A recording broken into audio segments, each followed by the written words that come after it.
Eu hoje ponho a botina e vou lá pro curral, tá?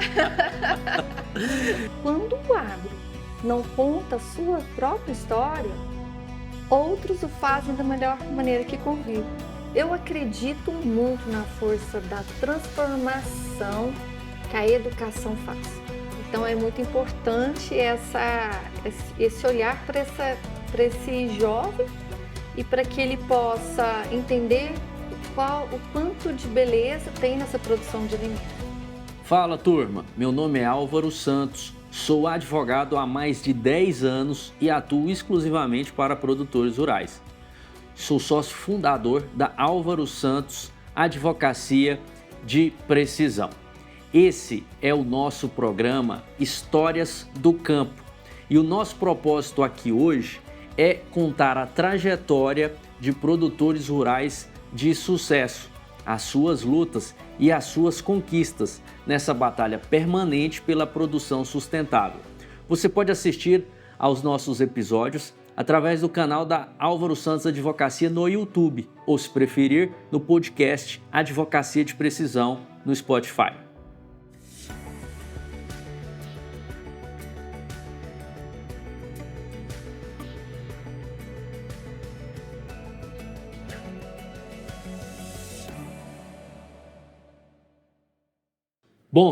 Bom dia a todos. Estamos aqui no terceiro episódio do nosso podcast Histórias do Campo.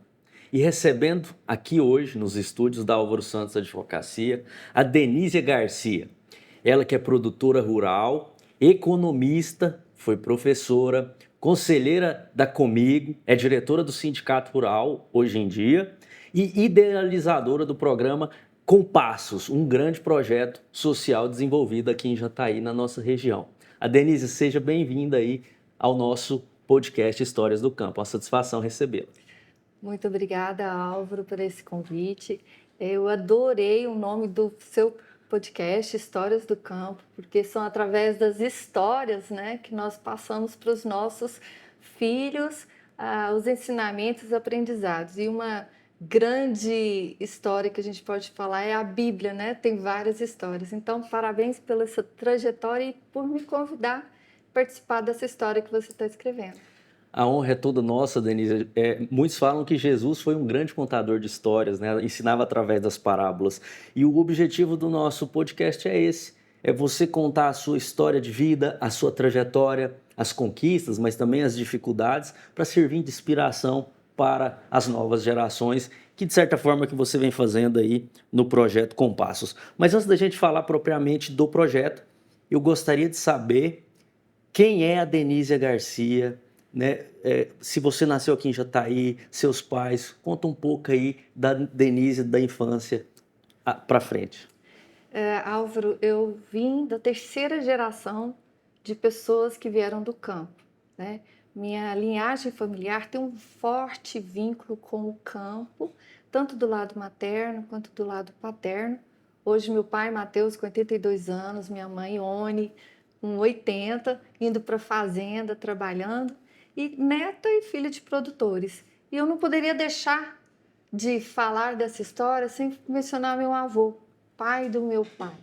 É um verdadeiro visionário. Ele é considerado, nos livros, né, que já fizeram narrativa sobre ele, de um homem visionário. Meu avô, Flogônio Garcia de Freitas, o Filó Garcia, ele nasceu em 1900 e ele também escreveu essa história. Ele tinha 3 pilares, né, essenciais que ele passou para os 11 filhos, passou para o meu pai, que passou para mim, para minha irmã, que eu estou passando para as minhas filhas, a Daniela e a Fernanda. E o que seria os pilares da educação, do desenvolvimento, da busca pela produção e desenvolvimento da comunidade com preservação, numa época que não se falava mais em preservação. Não é que não se falava mais, não se utilizava esse quesito de preservar. E ele tem a história da criação do Parque Nacional das Emas. Bacana. Então ele foi o homem visionário, considerado por muitos de que para a proteção do meio ambiente em benefício nosso do humano. A Denísia, o seu avô, ele nasceu em Goiás ou ele veio de outro estado? Não, ele nasceu aqui. Aqui em Goiás. Família que veio de Minas para cá. e constituiu a família dele aqui, né? E ele tinha uma paixão pelo campo. E ali nas redondezas do Formoso, ali perto do Chapadão do Céu, onde, numa história também do Visconde Toné Inocência, era considerado o Chapadão dos Garcia, tamanha influência da família, ele achava ali um local paradisíaco, né? Onde a fauna e a flora, com abundância, necessitava ser preservada. Ele olhava aquilo ali, que era um refúgio natural dos animais, e ele falava assim, poxa, eu quero criar aqui um parque nacional. Inicialmente ele falava do Formoso, porque ali é um divisor de águas da bacia do Amazonas e do Paraná. E numa ocasião, uma história muito interessante dele, que passou um grupo de caçadores, amigos, uns médicos lá, que ele estudou em Minas na época, e pediu permissão para caçar lá. Entendi. E ele permitiu, só que ele avisou, olha, aqui a natureza é muito a favor dos animais, protege muito esses bichos. E dito e feito, O que o caçador via aquela manada de bichos, né, próprio da região. Os cachorros iam, mas a hora que montava aquele monte de cachorro, cada bicho ia para um lado e a natureza se escondia. Falei assim, filósofo, tem razão. É um refúgio mesmo de animal. E a partir disso veio a ideia, poxa, mas então eu posso preservar isso aqui. E ele, como vereador, muito atuante também, aqui em Jataí, apresentou na Câmara essa proposta e foi aprovada e foi levado ao presidente Kubitschek e ele assinou. Olha a visão, né? Nascido em 1900, isso deve ter sido ali 1930, 1940, e já pensando na preservação dos recursos naturais, até por ser um homem do campo e ter consciência de que produção e preservação andam juntos. Exatamente. Né? E são complementares. Isso. E como ele preservava a educação de forma que era um pilar muito importante, os 11 filhos se formaram. Meu pai fez agronomia na Universidade Federal de Viçosa em 66, ou seja, ele veio trabalhar com meu avô, que também olhava a melhoria do campo, a melhoria do melhoramento genético. Então, esses dias a gente estava conversando, meu pai fez o curso de inseminação em 1972, e desde então ele insemina, e eu hoje acompanho os processos de inseminação com ele, né? Então, muito daquela visão do meu avô de um universo com melhoramentos em todos os sentidos. Denise, é interessante você falar sobre melhoramento, porque nós conversamos com o senhor Eston Quirino de Moraes e ele coloca como uma grande inspiração a sua família, né? O seu avô, o seu pai, que lá na década de 70 já olhavam para isso, né? E quanto é importante essa inovação e também isso gerar inspiração em outras pessoas que continuem e expandam esse trabalho que foi fundamental para a evolução da pecuária brasileira. E a Denise, falando sobre a sua formação, né? Você estudou aqui em Jataí, depois partiu para a área de economia. Você formou na onde? Formei a PUC, Goiânia, mas o mais interessante disso é que, apesar de criança frequentar nas férias a fazenda, desenvolver a paixão pelos cavalos, igual ao meu pai, eu não tinha pretensão de trabalhar no campo, aquela botina suja lá do curral, não, sabe? Meu negócio era números, finanças, era daqui para frente. E fui atrás desse sonho.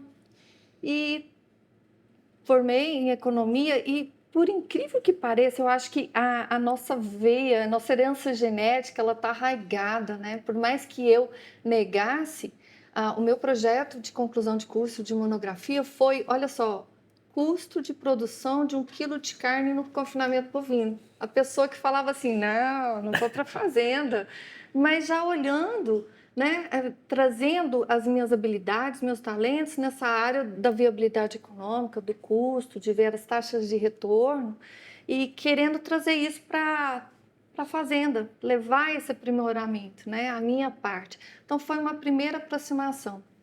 Após isso, quando eu retorno, ainda buscando o sonho de números ou finanças, dei uma breve passagem no mundo acadêmico, dando aula, e adivinha onde? Administração rural. Falei, poxa, de novo, né? O segundo passo.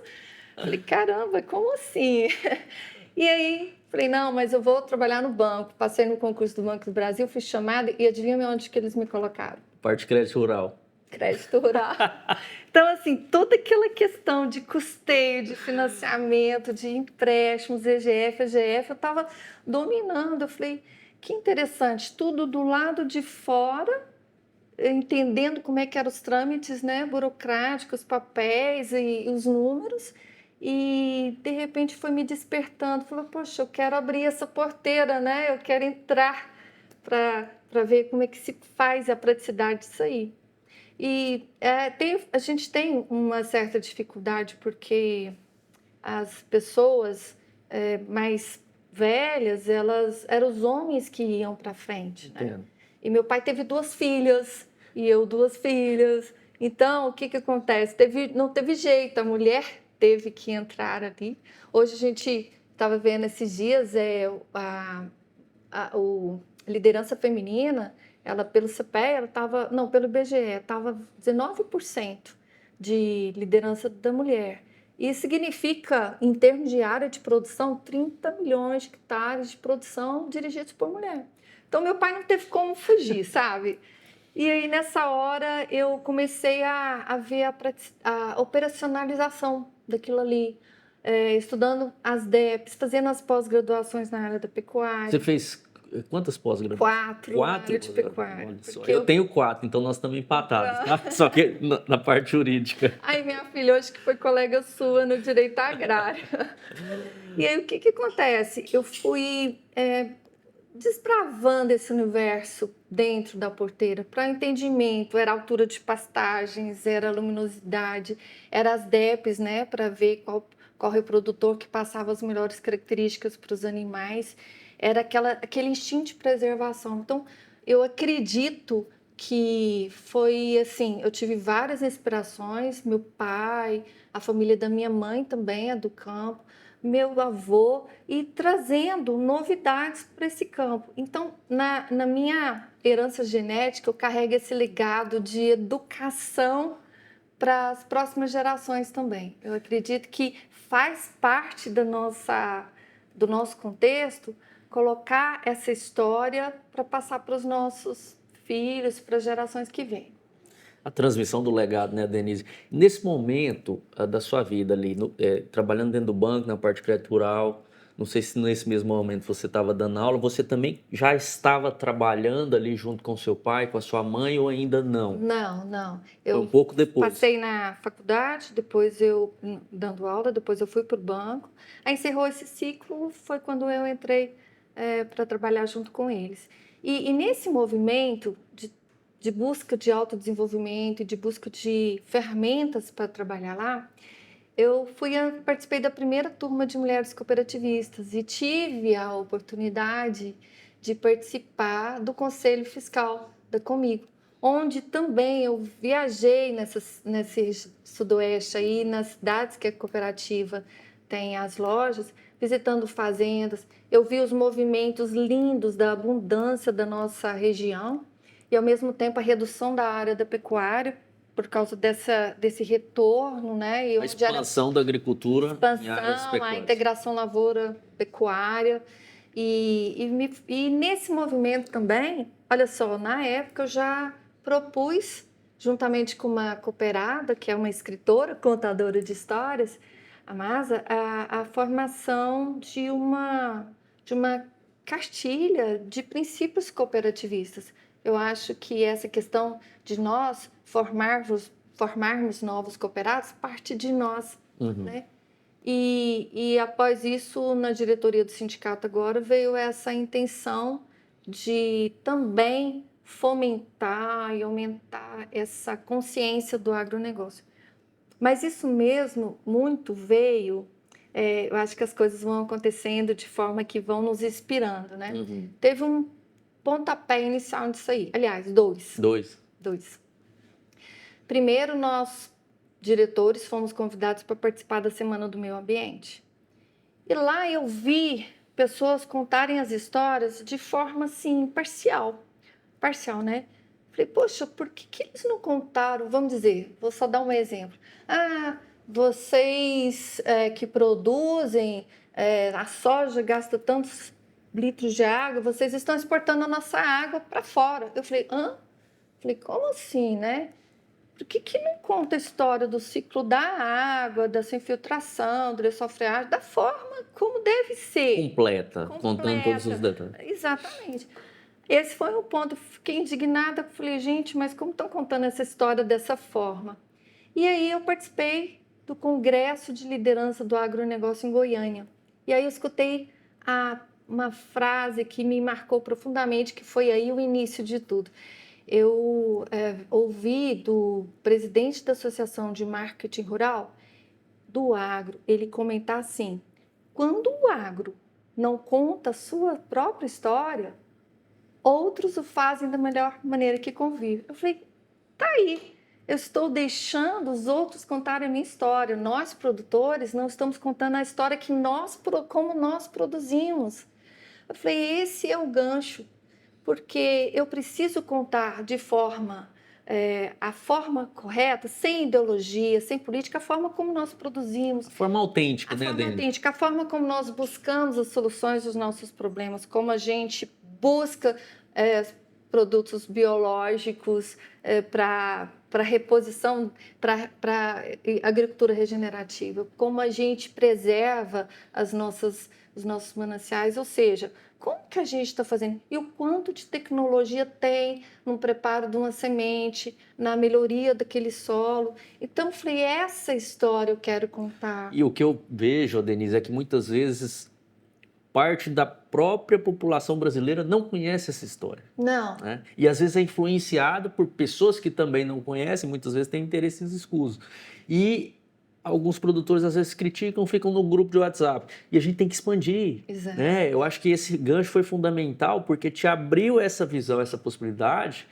E dadas as suas características, a sua personalidade, você vem trazendo esse movimento de contar histórias para as futuras gerações. Exatamente. Né?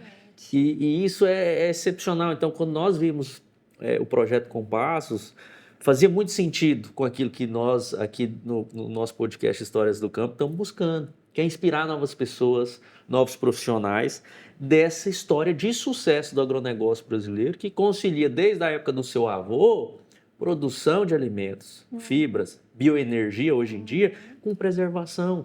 Mas nós temos que conduzir essa narrativa também, né, para evitar interesses escusos. Então eu tenho visto assim, Denise, muito essa relevância da educação também, né? A comunicação como ferramenta de educação. E eu queria que você contasse, né, além desses ganchos, como que foi a formatação do projeto Compassos, como que tem sido aí a receptividade, tanto dos alunos, né, quanto da sociedade como um todo. Eu acredito que você falou muito bem da arte de comunicar, né? Eu falei, como que nós estamos dialogando com a sociedade? Né? E eu tive uma receptividade das escolas muito boa, porque a ideia não era nada político nem ideológico, era simplesmente mostrar oportunidades que os jovens podem ter e ingressar junto à atividade do agronegócio, ele ser pertencente. E cabe a nós contar essa história. Eu fico muito feliz com... Nós tivemos uma rede de públicas e de escolas particulares, em torno de 1.200 crianças que viram o filme.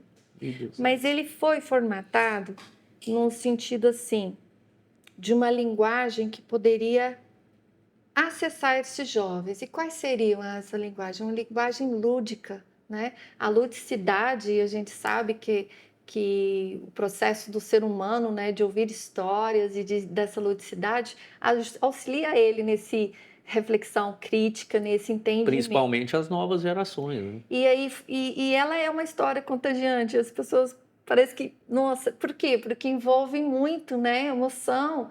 E a gente estava comentando aqui de que nós temos a gestão de pessoas como importante, né? Igual a gente comentou sobre as pessoas são contratadas em termos de as suas capacidades técnicas e talvez demitidas pelas suas inabilidades emocionais.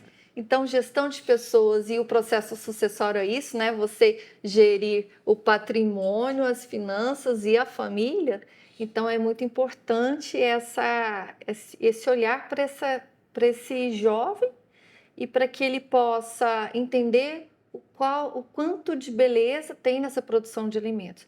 E uma das outras ações, não somente o filme, mas o que a gente previu é que, após o filme, que existisse um profissional das empresas que dão suporte no agro, seja de adubos, sementes, maquinário, enfim, de advogados, contadores, para que pudesse bater um papo com esse jovem, que mostrasse para ele como ele despertou, como ele sentiu que fazia sentido trabalhar, né? E que chamasse ele para poder participar.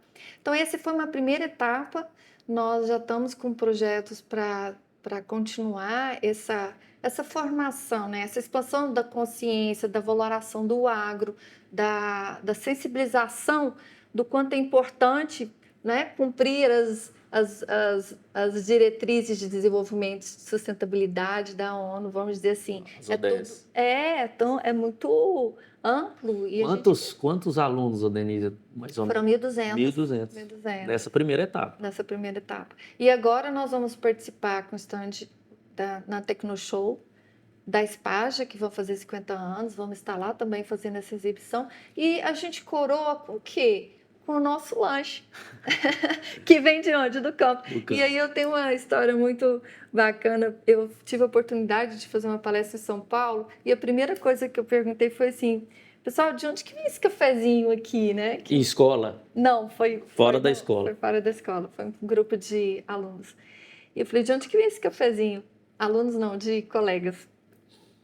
E eles falaram assim: da cozinha. Eu falei: quem que fez? Foi a moça. Aí eu começo assim, interessante, né? A gente desvincula totalmente esse cafezinho que passou por muitas mãos, em mãos, e a gente desvincula que antes ele estava no mercado, antes de estar no mercado ele estava industrializado, e antes disso ele estava no campo. Lá no pé de café. Lá no cafezão. Aí a pessoa pega esse choque e fala: nossa, é mesmo. Então eu falei assim: se agora eu perguntar de onde que vem esse cafezinho, é do campo.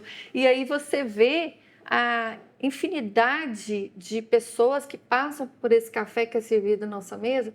É o maquinário, é a semente, é a terra, é todo as indústrias. Então, é interessante você passar essa consciência, porque a maioria das pessoas acha que veio do nada, né? Denise, partindo para uma abordagem crítica nesse ponto que você trouxe, na sua visão, falta inserir essas informações ou essa base de conhecimento na grade curricular hoje dos nossos estudantes? Eu acredito que a gente poderia ter espaço para mostrar como a nossa atividade é feita.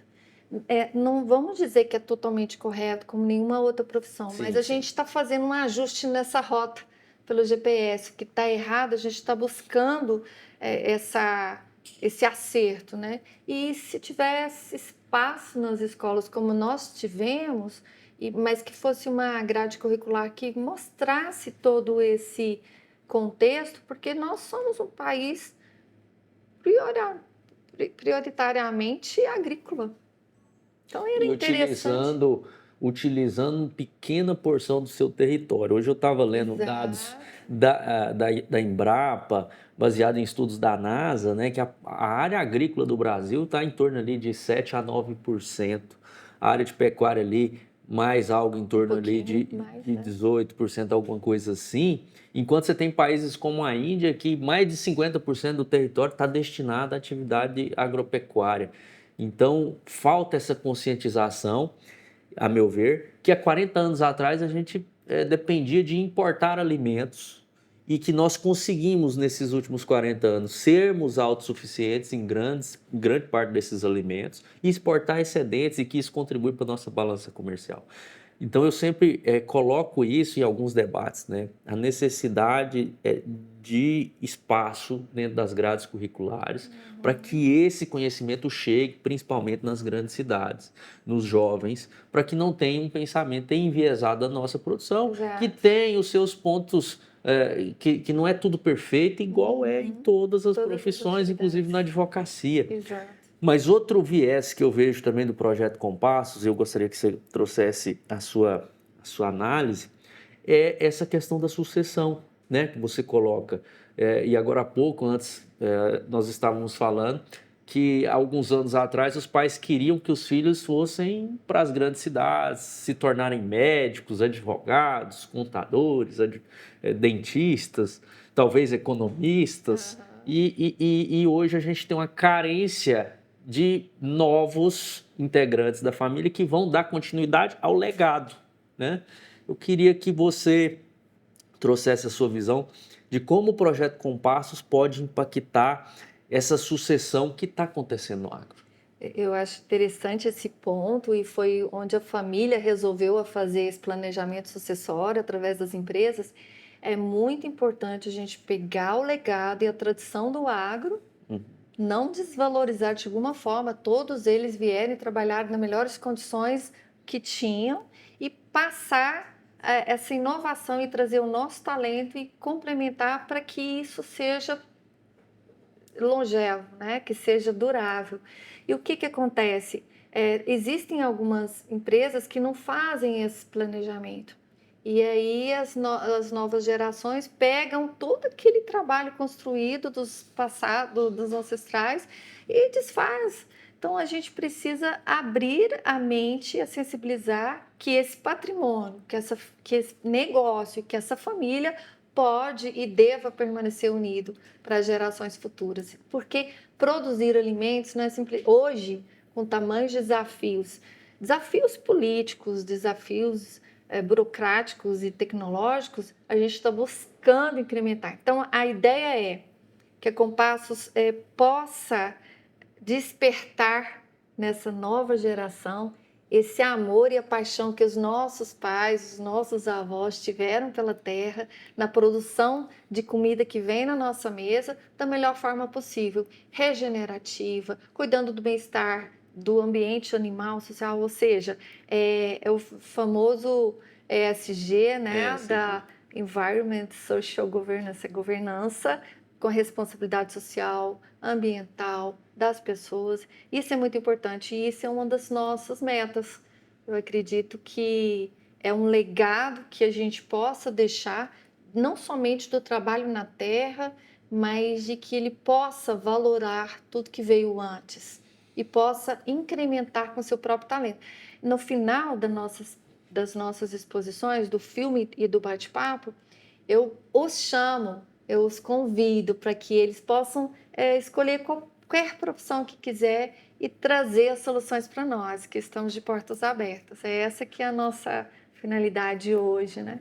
Que bacana, Denise. Você usou uma palavra muito forte e que representa bem, que é despertar, né? Eu acho que o Compassos está vocacionado a despertar esses sucessores do agro, e ainda que não sejam sucessores diretamente ali dentro da porteira, que sucessores em outras profissões que vão contribuir para o negócio e para o crescimento do patrimônio e a harmonia da família do produtor. Né? Que essa é uma área que você trabalha muito bem, né? Nós atuamos na parte de planejamento patrimonial e temos visto uma conscientização muito maior hoje do que há 10 anos atrás, quando nós começamos. Né? Eu acho que o produtor está muito mais consciente. E uma parte significativa dessa conscientização eu atribuo à mulher, né? A mulher dentro do negócio, dentro da gestão, dentro da empresa familiar, porque eu acredito que aí quase 100% são empresas familiares que conduzem os negócios. E você falou que seu pai não teve escolha, porque são 2 filhas, e aí ele não teve escolha, mas eu vejo que você conquistou seu lugar muito mais pela competência, né? Você fez economia, 4 pós-graduações já vocacionadas para a parte pecuária, trabalhou dentro do banco em crédito rural e você traz toda essa bagagem para o negócio da sua família, respeitando os valores dos seus pais, que trabalham até hoje. Você me falou que eles foram para a fazenda hoje, com 82 anos, seu pai. Exato. E sua mãe? 80. 80. Então, Matheus e Ione. Seu Matheus Garcia e Dona Ione. Então, a Denise, eu queria escutar você sobre esse papel da mulher dentro da empresa familiar que atua no agro, né? O seu papel e como você pode inspirar aí sucessoras a também encontrarem o seu espaço para contribuírem para a perpetuidade do agro brasileiro? Eu acho, como você bem disse, o papel feminino hoje ele está cada vez mais atuante e eu vejo a união dessa força masculina e força feminina. Eu não vejo como separar. Tanto é que eu trabalho com eles e se nós juntarmos essas forças, a gente consegue passar pelas dificuldades que todas as atividades vêm. Então, a mulher, ela tem um aspecto maternal e nutricional. Então, assim, às vezes gerir as pessoas que estão lá dentro, como a gente comentou, né, essas soft skills, essa dificuldade nessa gerência emocional, a mulher às vezes tem mais caminhos para chegar. Então, é uma união de forças que eu vejo, eu acho importante nesse papel. Hoje a mulher tem a voz e espaço no campo, como todas as outras atividades. Mas é importante a gente conscientizar, é junto que nós caminhamos melhor e mais fortes. Então, eu convido aqui, né, o que eu acho assim muito interessante, as empresas parceiras do agronegócio, que elas se envolvam com essa parte, eu estou de portas abertas para que a gente possa levar esse projeto para vários outros locais, onde as empresas vão mostrar a nossa força. Mas assim, sem viés político e ideológico, é contar como a gente produz uma produção de alimentos assim maravilhosa e como a gente está fazendo os acertos da nossa rota, né? O que está errado, o que pode ser melhorado, como a gente regenera, como a gente preserva. Então, assim, é um legado que eu estou trazendo da minha família e que eu quero deixar para o mundo.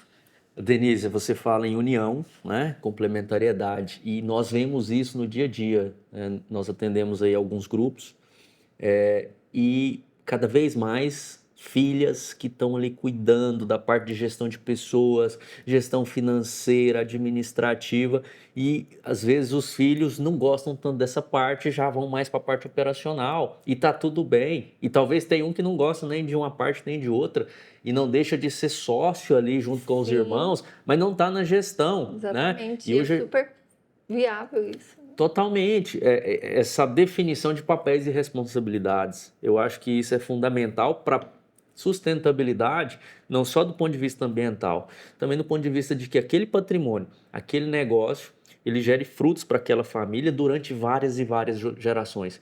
E que tudo aquilo que foi construído a troco de muito suor, de muita luta, não seja fragmentado, desperdiçado, esfacelado, igual infelizmente acontece em alguns casos. A Denise, já caminhando para o final dessa boa conversa com você, nós queríamos escutar a sua visão de futuro, né?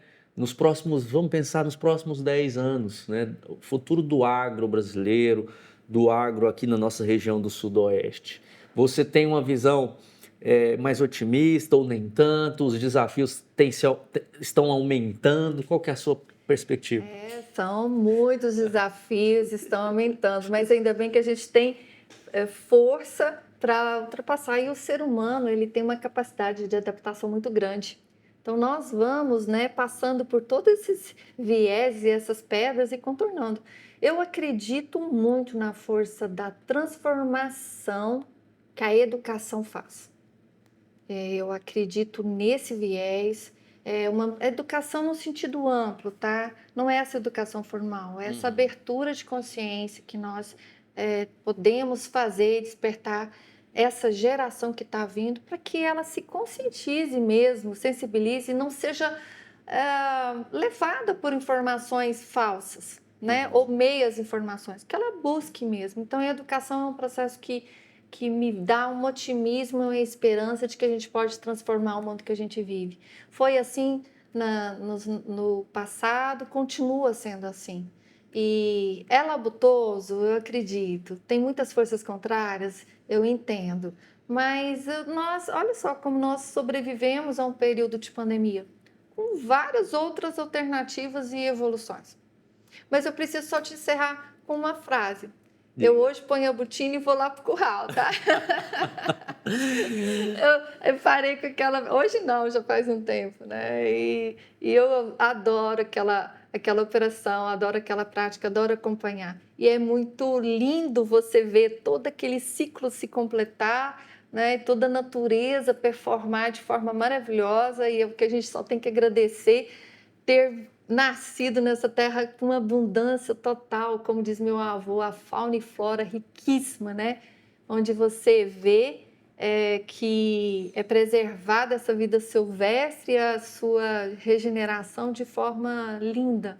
E ele é considerado um homem visionário. Então, que essa veia, né, consiga atingir a gente, os nossos descendentes, para que traga também uma visão de um mundo melhor, que a gente pode transformar, que a gente pode sensibilizar. Essa é a proposta. A Denise, seu avô inspira seu pai te inspirou e você inspirando hoje tantos jovens. Quero te parabenizar pelo projeto gigantesco, fenomenal, de grande impacto, né? Me coloco à disposição, inclusive, para contribuir e agradecer por ter aceito o convite, para ter, né, conversado conosco, contado a sua história. Eu sei que nossa conversa poderia durar horas e horas, mas como você mesmo disse, você vai ter que calçar a botina para ir para a fazenda. Então, muito obrigado de coração, tá? Por ter aceito o convite. Obrigada, e essa história que você está escrevendo é digna de louvor também.